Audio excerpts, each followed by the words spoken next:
Hello viewers, take মস্ত YouTube চ্যানেলে আপনাদের স্বাগতম। আজ 2019 সালে উচ্চ মাধ্যমিকের দর্শন পরীক্ষা হয়ে গেছে।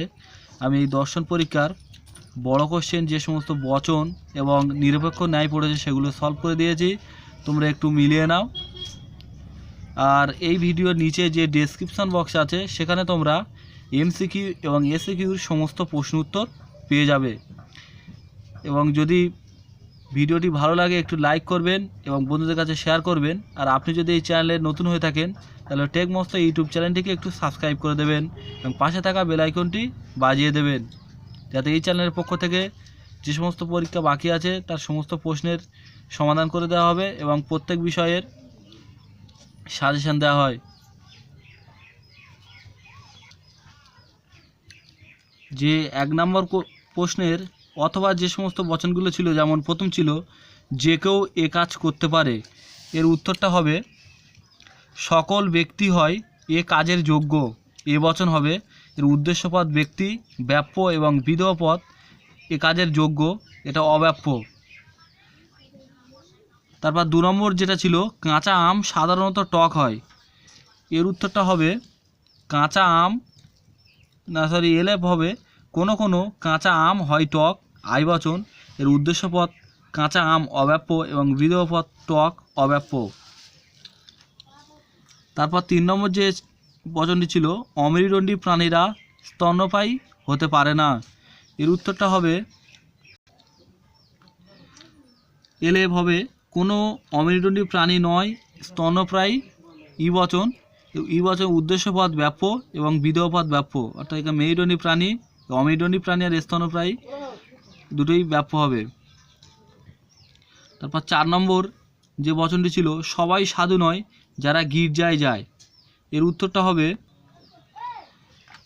কোনো কোনো গির্জায় যাওয়া ব্যক্তি নয় সাধু, এটা হবে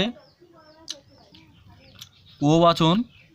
এর উদ্দেশ্যপদ গির্জা যাওয়া ব্যক্তি অব্যাপ্য এবং বিধেয় পদ সাধু ব্যাপ্য। তারপর বিয়ের অথবার যে সমস্ত বচনগুলোর বিবর্তনের আবর্তন করতে হবে সেগুলো হলো, এখানে যে 1 নম্বর প্রশ্ন ছিল বিবর্তনকে কেন অমাধ্যম অনুমান বলা হয়, এর উত্তরটা হবে বিবর্তনে একটিমাত্র আশ্রয় বাক্য থেকে সিদ্ধান্তটি নিশ্চিত হয়। আশ্রয় বাক্য সিদ্ধান্তের মাঝখানে কোনো মাধ্যম আশ্রয় বাক্য থাকে না, এই জন্য বিবর্তনকে অমাধ্যম অনুমান বলে।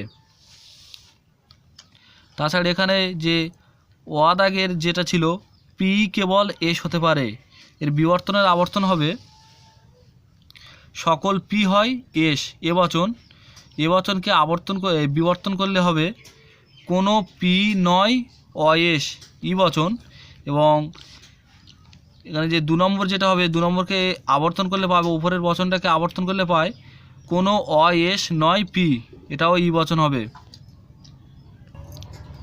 তারপর আদাগের যে বচনটি ছিল কোনো কিছুই যুগপৎ উত্তেজক ও নিরাপদ নয়, এর উত্তরটা হবে কোনো বস্তু নয় যুগপৎ উত্তেজক ও নিরাপদ, এটা ই বচন। ই বচনকে আবর্তন করলে হবে এ বচন, যেমন সকল বস্তু হয় অযুগপৎ উত্তেজক ও নিরাপদ। এবার এই বচনটিকে আবর্তন করলে হবে কোনো কোনো অযুগপৎ উত্তেজক ও নিরাপদ হয় বস্তু, এটা আই বচন।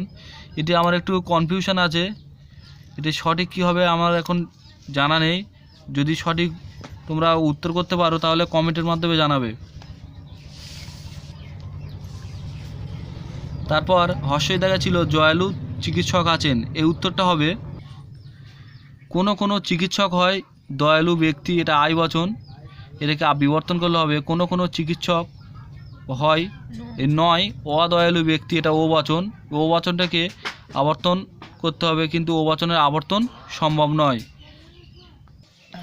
তারপর সি দাগে ছিল নিরপেক্ষ ন্যায় গঠন করা, এখানে একেরটা ছিল কলকাতা ভারতের অন্তর্গত, দুবাই ভারতের অন্তর্গত নয়, সুতরাং দুবাই কলকাতার অন্তর্গত নয়। এর নিরপেক্ষ ন্যায়টা হবে কলকাতা হয় ভারতের অন্তর্গত, এ বচন। দুবাই নয় ভারতের অন্তর্গত, ই বচন। অতএব দুবাই নয় কলকাতার অন্তর্গত, ই বচন।